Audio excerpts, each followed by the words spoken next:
Hello and welcome to Zevy's Garage. Today I'm going to be showing you a timing chain replacement on this 2013 Mini Cooper Hardtop. This car comes with the N16 engine, which is a naturally aspirated 1.6 liter port injected engine. This engine has dual Vanos and singular Valvetronic.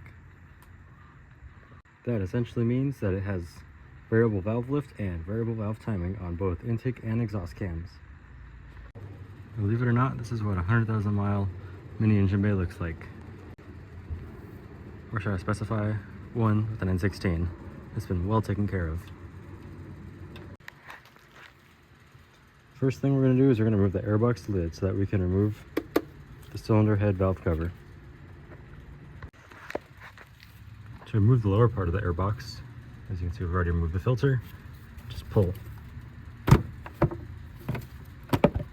Like so.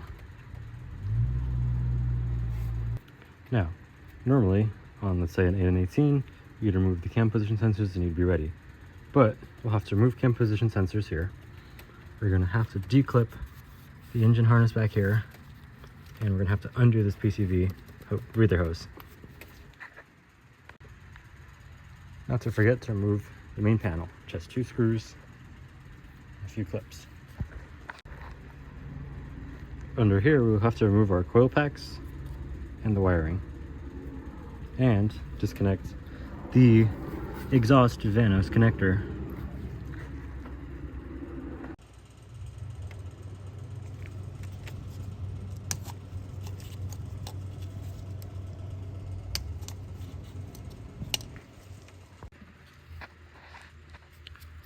Remove the valve cover ground. This ground provides a ground for the ECU. Make sure to reinstall it when you reassemble the engine. Removing the first coil pack, I find that there is oil on said coil pack. That is a sign of internal valve cover gasket failure, where oil can get to the spark plugs and coil packs. Once you have removed all of the retaining bolts that hold the valve cover in place, you may lift the valve cover. It may require some force because the sealant or gasket may be a little sticky. In the case of this valve cover, it has not been removed within its first 100,000 miles of its life, so it is a little stuck. I use this corner to gently lift the valve cover, and now I will use a plastic trim tool to get my way under the valve cover and remove it. This car will be receiving a new valve cover and new valve cover gasket. Ensure to use a plastic tool to make sure you don't scratch the machine surface. After removing the valve cover, we can take a quick inspection and admire the basic appearance of the engine's health. Upper timing chain guide, good. Lower timing chain guide here on the exhaust side, good. Intake side, decent. I can't say good because I can't see all of it. Once the valve cover is removed, you can do a quick inspection of the engine's health. You may not be able to see the internals of the engine, but you can see the head. You can see here, based off of the color, this is the original timing chain guide. You cannot always base off the color, but typically you go by miles. It starts off as a clearish green color and turns orange to dark brown once it's higher mileage. I usually go off color. It's about time to replace it. Once again, this car is now at 100,000 miles. 97,000 miles to be specific, but I wanted to do the 100,000 mile service on time and ahead of time because I like preventative maintenance. You can see here, everything looks pretty good. Our upper timing chain guide is intact. If you look at the cams, typical wear, nothing horrible, nothing crazy. If you're really concerned about the engine's health, you can remove a cam cap. I usually do that if I'm buying an engine or whatnot, and I'll check, flip it over, and see the health of the cam cap. Most commonly, from my experience in these engines, if there's wear, you'll see it in the cam cap.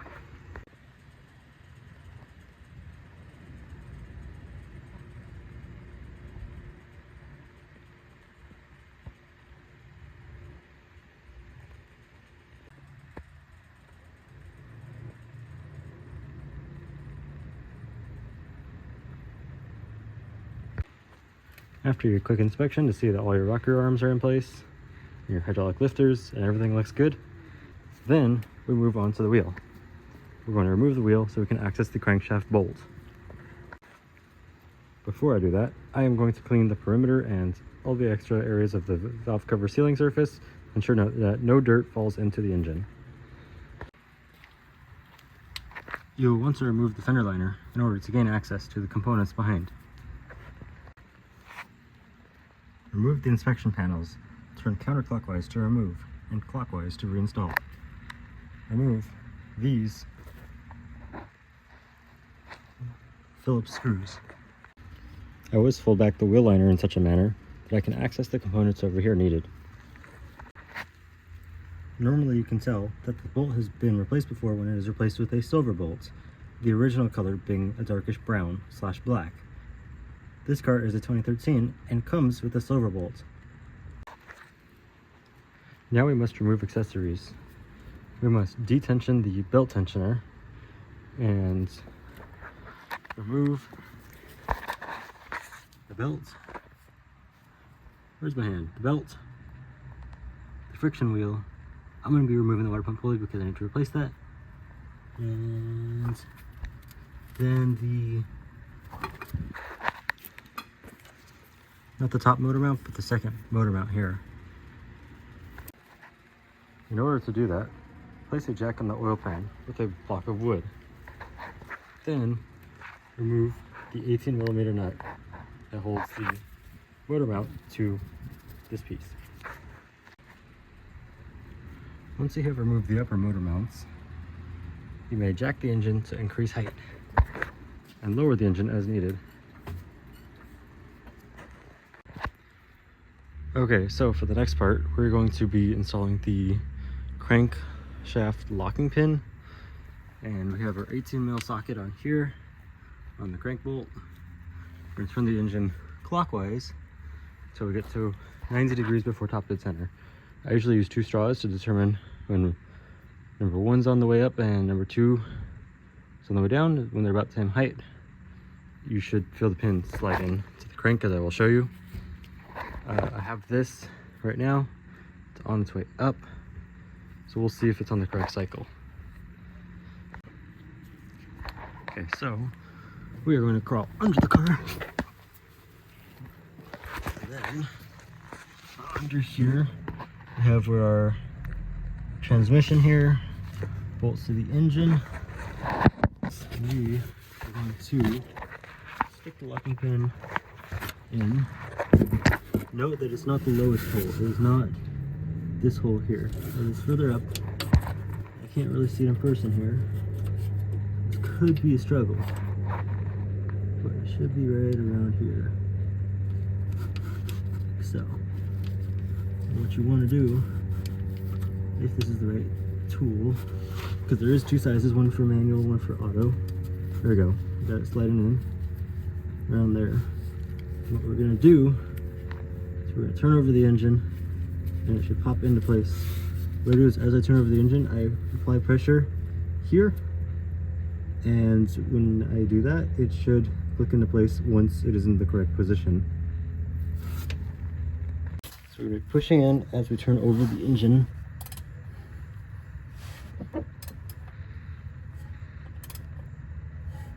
I may have missed the cycle there. Oh, nope, there we go. The pin has slid all the way in. The camshaft should be locked, like so. There we go. Looking great. Now, what I usually do is I turn it a little extra. See, I cannot turn it. I cannot turn the crankshaft over, which means it is successfully locked. In for illustration, I cannot turn it over because I want to keep going. Remember to remove the spark plugs. I mean, once you use a tool of sorts to help you determine the position, that helps, but you can actually do this without, but it's a lot harder. I had pulled out my crank counterhole tool. I forgot I don't need this for this job. I've only ever needed it for 1 or 2 jobs ever, because when I lock that, I can undo the bolts here. So, what I was struggling with was doing the hub bolts, which I forgot that I have it somewhere. Because normally if you try and torque, or not torque, but loosen the bolts, you just turn over the whole engine. But now that it's locked, I can undo everything here, including the hub bolts and the crank hub itself internally. Okay, so we managed to get these loose finally, because the crank was locked. So a little more difficult than I remember. These are E10 E-torques. So we're going to take out the crank hub here, or the crank pulley we'll say, and then, oh shit, for reference, we're wondering if we can get to the guides or anything.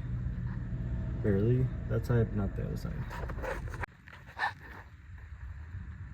Okay, as you can see, we removed the pulley. Now we have our crank hub here. We have our crank bolts, and we have our crank seal here, slash front main seal. It's doing okay. Starting to seep a little bit, but nothing horrible. Not leaking like I've seen before. Okay, so we're going to undo the actual timing chain now. What we're going to do is we're going to start by just loosening everything. So here we have a 3/8 drive ratchet. We have a 3/8 drive E14 E-torque socket. We have an adjustable crescent wrench. We both have pipes for leverage. Here is where we're going to put the adjustable wrench. And here.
One thing I did not foresee is that the intake boot here is blocking the timing chain tensioner. So we're going to undo that lower clamp to make room. Okay, so we are here and we're trying to access the timing chain tensioner bolts, and the throttle body is in the way. So we're going to unbolt the throttle body with the 3 Torx bits. And there's the third one right there. Remember not to play with the throttle body, as tempting as it is. Okay, so I undid our 3 long screws, as you can see. And then now, we just lift our throttle body on out. Just like so. Just to get it enough out the way, so we can access our tension bolt.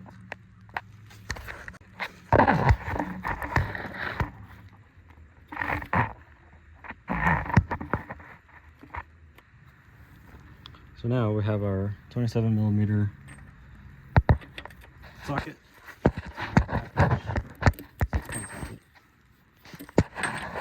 Slides right on, nice and smooth. I will be redoing the oil pan with the black RTV, so I will be draining the oil.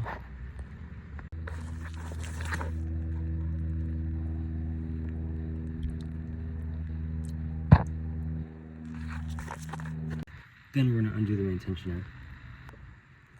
And as you can see. So now we have to undo our upper timing chain guide here. Okay, so here we have a 245 socket. We're using 1/2 inch for this, but you could use a 3/8 if you want. So down here, upper timing chain guide bolts. And then down here, where the crank hub is, you have those two. Take all those out, and then we'll be able to pull the guides out. And we'll also back out this bolt, the 2 cam bolts.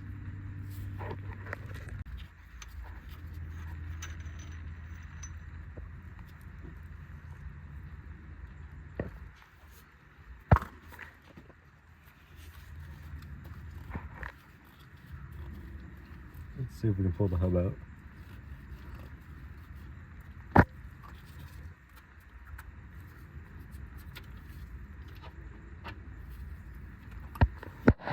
As you can see, there's the timing chain sprocket here in the front, and then the secondary chain is for the oil pipe.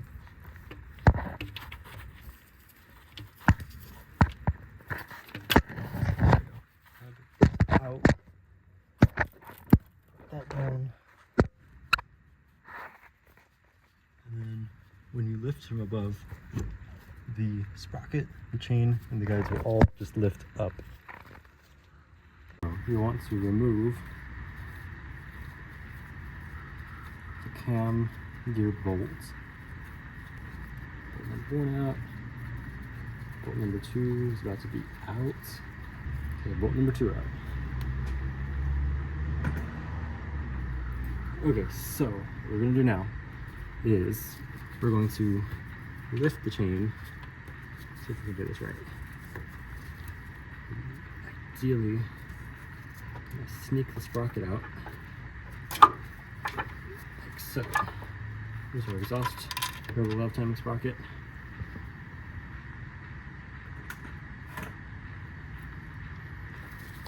And then here is our intake one.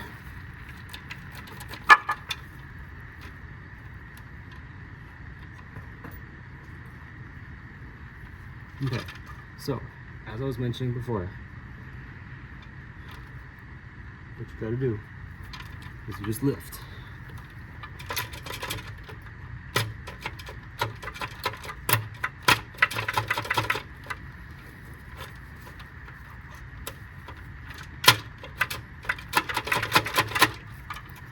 When you get stuck like this, that's sometimes not, if you're stuck like this, make sure you pull the dipstick.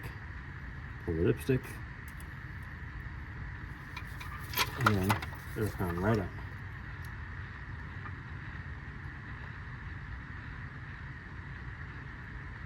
Like so.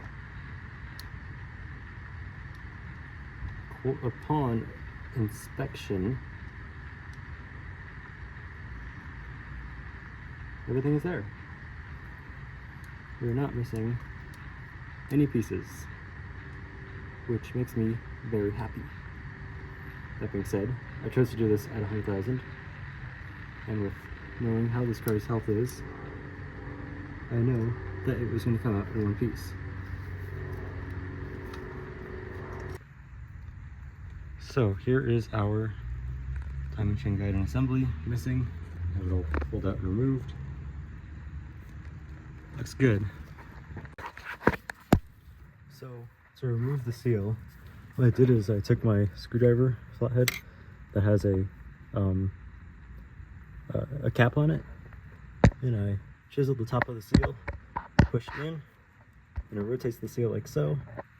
So then now you can just grab it like so.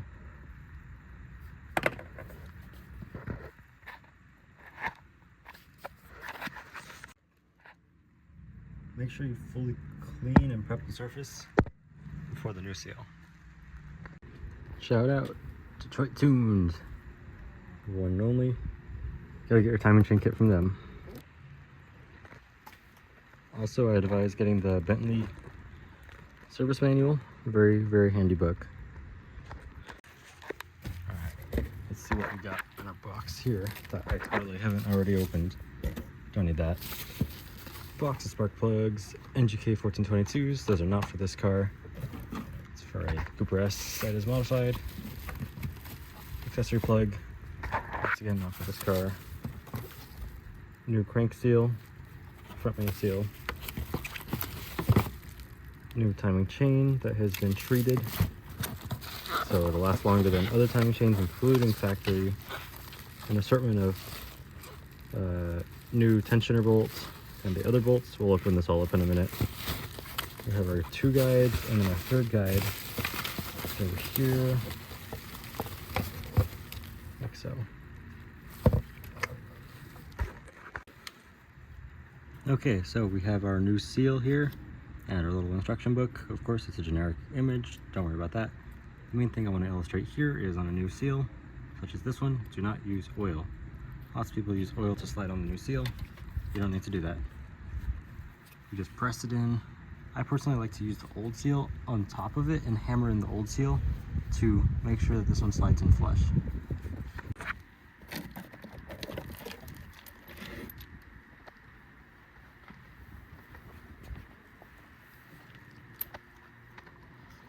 Just like in my N18 timing chain video, same concept.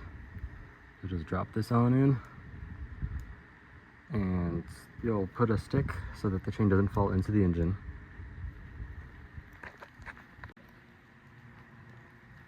Remember, the timing chain guide with 2 holes is exhaust side of the engine towards the front, and the one with 1 hole is towards the intake side, which is towards the cabin.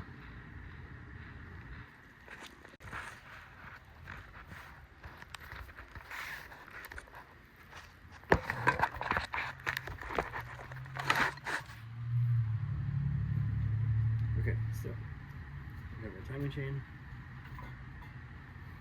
We're going to use a screwdriver to ensure that it doesn't fall down into the engine.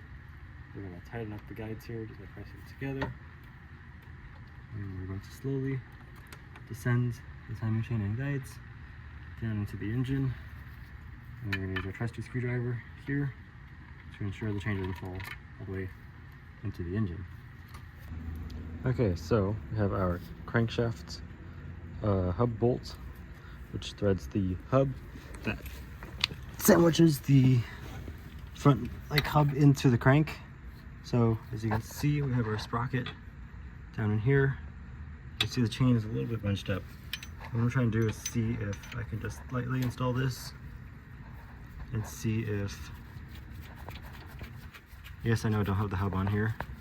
I just want to see if I can get the chain to sit correctly. Let me give it a light tug. So make sure you clean your hub all nice and clean, because remember, it's going to have to be a compression fitting. This is our new crankshaft bolt.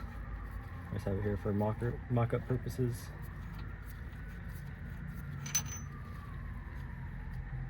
Make sure you clean your crankshaft hub. It's a compression fitting. That is how the timing chain works. There is no woodruff keys or anything like that. So make sure it's clean. As you can see, I have my new timing chain, our new guide, which is a clearish color instead of orange or brown, and our chain and our sprocket. So what we're going to do is we're going to lift the chain a bit. This is where I like having 2 people, but it can be done with just 1. What I'm going to do is lift the chain like so. Make sure it's all good. Cool, everything looks good there. And now I'm going to insert our hub into the new sprocket.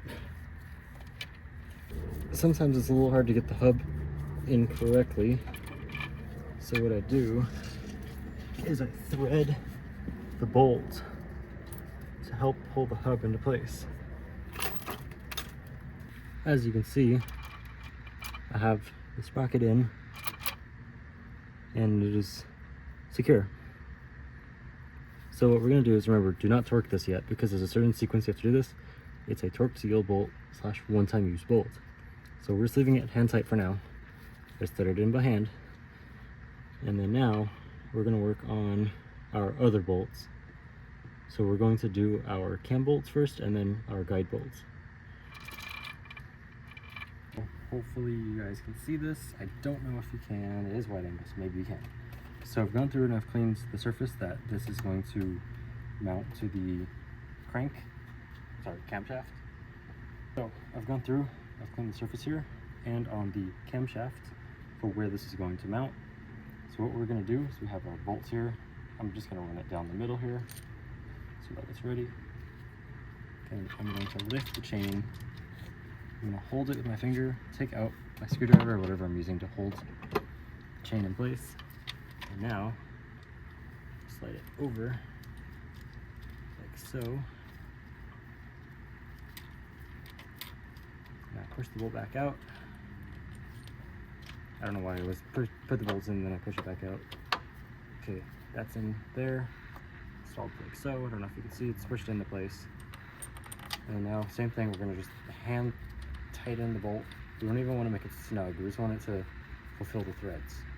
We want the cam gear to be able to spin.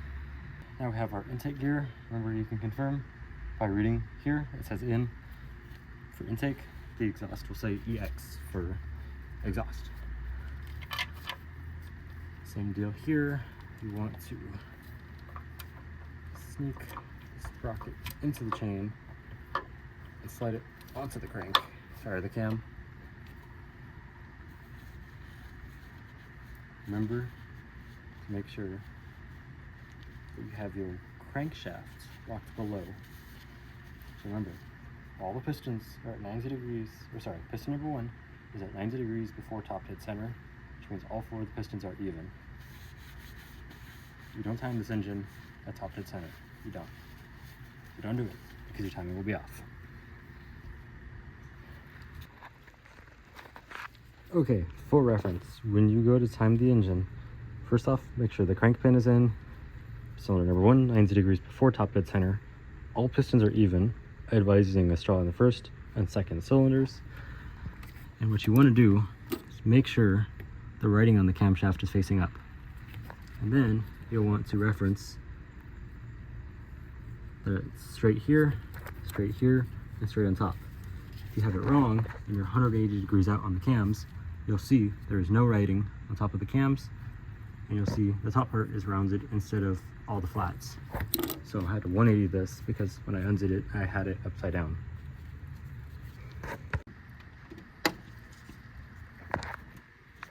So as you can see, that is in there. Now we have to do the second bit. Now we have, as mentioned, the rating is up. Rating is up.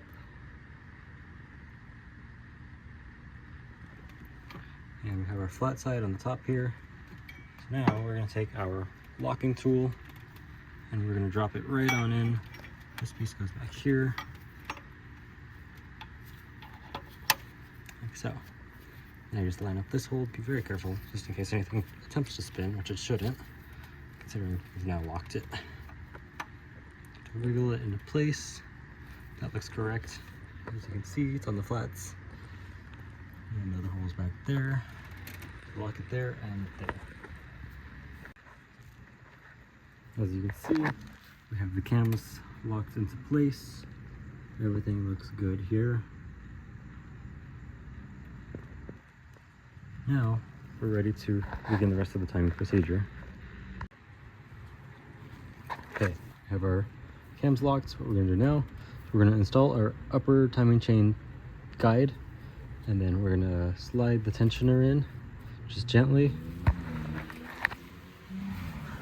and then we're going to torque our crank hub using our crank bolt here in the center. We'll torque that, I think it's 50 newton meters plus 180 degrees. We also have to install our guide bolts. So what we're going to do is we're going to install this upper guide first, and we'll do those lower guide bolts there. And can't really see it from here. You can't see it, but the one that's like down here. Okay, so time to officially do the timing procedure. We have our upper guide in. We have our other guide bolts in up there. Another 2 guide bolts here. So now what we're going to do is we're going to torque the crank bolt here to 38 point, sorry, to 30, we're going to torque our crank bolt here to 36.8 foot-pounds / 50 newton meters. and then plus 180 degrees.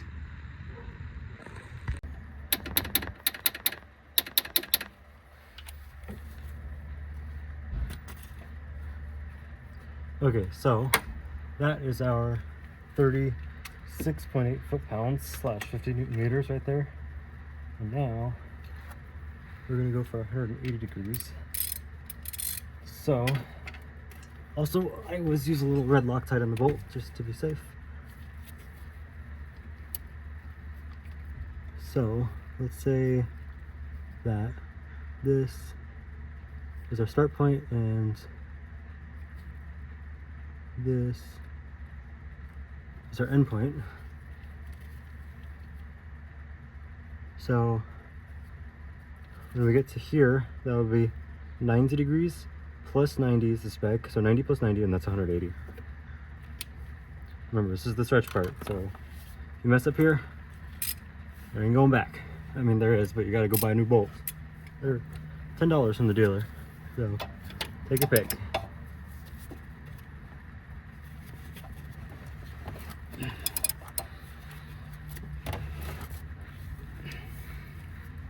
There's about 60 degrees. This will be fun.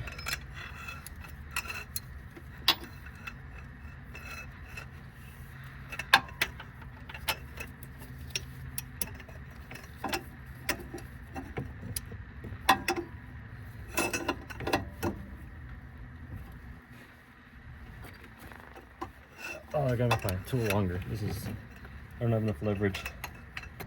We'll go about 2 degrees more.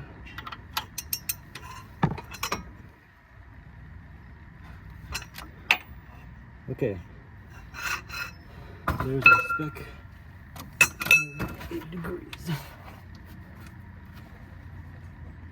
Yep, looks good.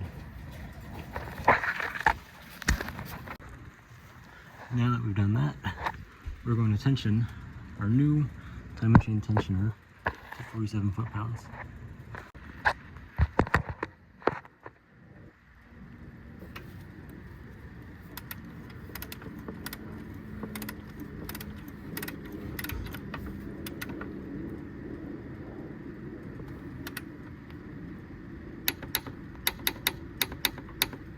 Okay, there's our 47 foot-pounds.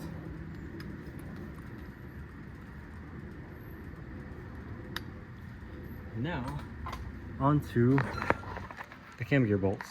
Remember, I also use a tiny bit of thread lock for these too. Okay, so I have our intake bolt ready to be fixed. So we're doing 15 foot-pounds and plus 180 degrees. So let's see if that's good, hopefully. Please don't fall. Okay, so I'm going to go on 15 foot-pounds, then plus 180 degrees. Okay. It's probably like 25 Newton meters or something. I can't fully remember, but I just remember the foot-pound value. And remember, we've already done our crank bolts. We've done our tensioner and guides. Now we're doing our intake cam. Cool. Our intake cam is torqued to 15 foot-pounds. Now we're gonna go to angle. I place my torque wrench down so that I can calibrate. Cool. 180 degrees. Okay.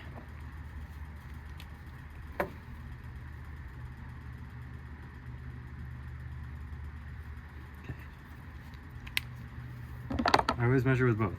I use actual paint and then, or marker, whatever you call it, paint pen. And then I try and use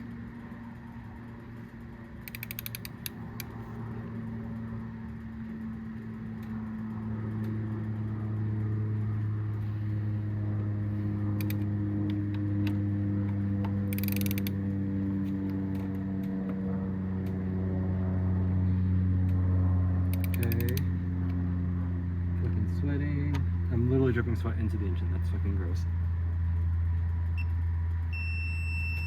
Okay, those are 180. We need a hair more, just a hair. Once again, I always like to use both a physical and well, physical mark on the bolt and a torque wrench slash other angle measuring device.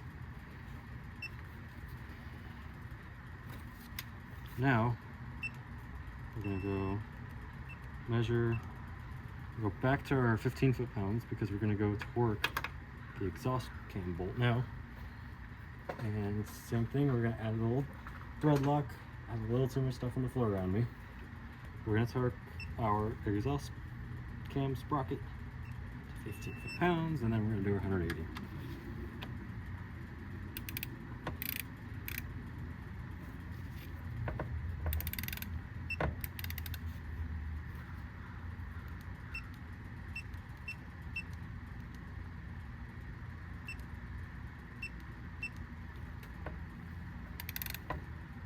Don't know how I managed to hit the button to change the screen. There's no way that's 15 foot-pounds. Okay, well, those are 15 foot-pounds. Now we're gonna go do our plus 100 degrees, blah blah blah, yada yada.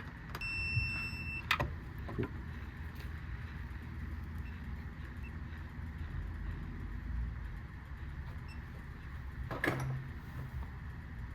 So now we have officially timed the engine.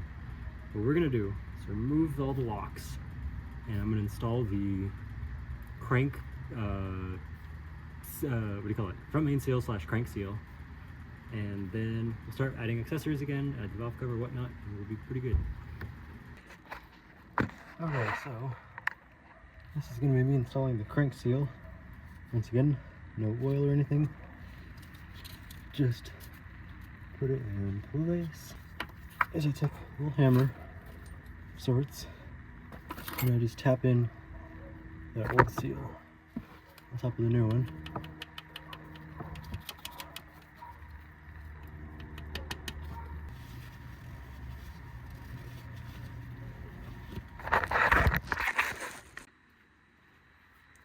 Okay, so I have done terribly on my part as a YouTuber, and I was a little bit in a rush to finish this car because I had to jump on to another car, an N14 that needs to be rebuilt. It was pretty urgent, even though I was a little slow on that one. So we got everything together. Pretty much you just reverse all the steps in the video, and you can see I have all our intake assembly on. All of our valve cover stuff is all good here. Good. And then also ignore the little bit of oil residue here. That was from me accidentally being a little messy pouring. I never use funnels. I am normally really good at it. And yeah, you can see everything's good here. And you know, cool, reliable car things. And so we'll go take it for a little test drive so you can see how it is. Remember, it's base model with 121 horsepower, not fast, but good enough. Once again, as always, when you reassemble, make sure you put on the valve cover grounds. For the ECU, you don't put it on, you try and start it, you will kill the ECU. Anyways, let's go for a drive.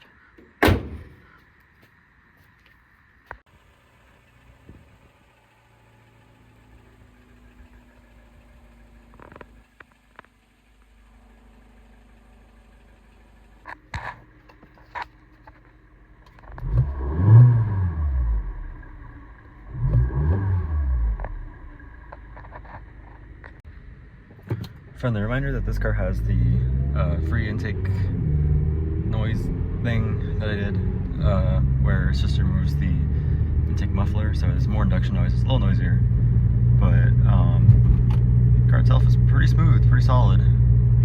Pretty happy with it. It feels happier than it was. Definitely gained a little bit of lost power, and yeah, pretty happy with it. Slight uphill.